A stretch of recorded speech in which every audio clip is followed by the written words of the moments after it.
Goldie Roger and his crew were the only ones who conquered the Grand Line, and that's why Roger was recognized as the king of the pirates. After his death, no one could replace him as the king, and because of this, the Yonko system was created.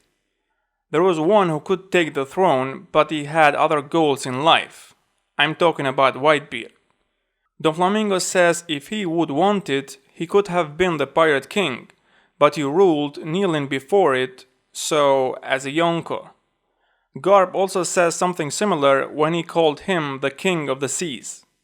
But as we know, Whitebeard's goal was to have a family and not just a crew who are together for a purpose, and when that purpose is achieved, then they all go on their own ways. So, after Roger was executed in Logue Town, the New World is ruled by the emperors. One of the Yonkos is Shanks, but I don't think Shanks was a Yonko at that time because he was 15 years old. In Chapter 0, we have seen him recruiting Yasopp. This means that at that time he was forming the crew. And I think even when he met Luffy, Shanks was not a Yonko yet. At that time he was 27 years old. The reason why I think this is because of what Garp said. There are numerous pirates out there, however, he is now one of the 4 most powerful pirates alongside Whitebeard. The key word here is now. Garp is talking to Luffy and he is saying to him that now Shanks is a Yonko. Which means that he was not at that time, otherwise it doesn't make sense why would he say now.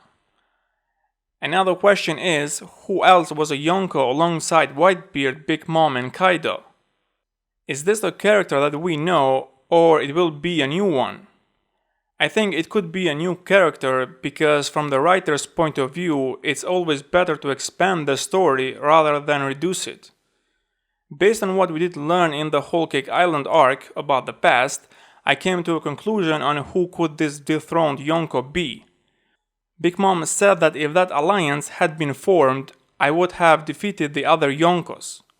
The only way that I could see this happening is if the person that Big Mom is talking about is a Yonko as well. Because it's possible for 2 Yonkos to beat one. Otherwise it doesn't make sense to me, because if there is someone who is as powerful as a Yonko, then why that person doesn't have the title of the Yonko himself? Big Mom's dream is to have people living in her country from every race, but as Judge said to her, why I did not see giants here? She became angry and the hat looked very worried. And Big Mom only said that yes, they are here in a weird way. I think the people that she wanted to create this alliance were giants. And since that failed, this is why I think she hates giants. So I think that the dethroned Yonko was a giant, a very powerful one, and his main crew was comprised of giants as well. And these giants are not as the giants we have seen so far, which are not that powerful and especially are not that smart. I think they caused havoc everywhere they went, and I think this is one of the reasons why the world government wanted to create their own army of giants. Now, how did Shanks become a Yonko? I think Shanks was the one who defeated this Yonko, and from then on he was recognized as a Yonko in the New World. Blackbeard was recognized as a Yonko only after he defeated Marco and the rest of the Whitebeard pirates. What we have seen so far from Shanks, we can understand that he always tries to do good. He went to Marineford and stopped the war, so it would make sense for him to get involved if people are in big danger. Thanks for watching, like and share if you liked this video, and subscribe for more One Piece videos.